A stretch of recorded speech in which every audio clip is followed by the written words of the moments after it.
وهند أمين ووالدها، وريهام سامح، وآية عبد الحفيظ وزوجها، ومرام وديدة وسالي.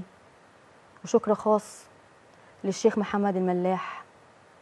وطبعا ما ينفعش أعدي الحلقة دي من غير ما أوجه شكر خاص لكل اللي كانوا جنبي خطوة بخطوة، من أول الجنازة لحد العزاء، من أول سيادة النائب محمد إسماعيل رئيس مجلس إدارة شبكة التلفزيون الحدث اليوم، وسيادة النائب صلاح حسب الله متحدث مجلس النواب السابق، والإعلامي خالد مهنا رئيس قطاع الأخبار السابق بالتلفزيون، والإعلامي أيمن عوض من قيادات الإعداد بالتلفزيون المصري، والأستاذ معتز الفاوي نائب رئيس مدينة كرداسة وقيادات المركز، والمستشار محمد مدين، والمستشار نزيمة سعود، والمقدم كريم محمد كامل عبيد، والمستشار أحمد الجرحي، والأستاذ هتان صديق والدي من المملكة العربية السعودية، والدكتور أيمن الركب القيادي بحركة فتح الفلسطينية، والصحفية سارة رسمي، وهند أمين ووالدها، وريهام سامح،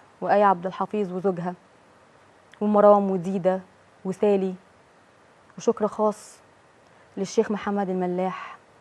شكرا من قلبي لكل اللي كانوا جنبي وسند وكتف وقت الشدة. جزاكم الله خير عني، وشكر الله سعيكم جميعا.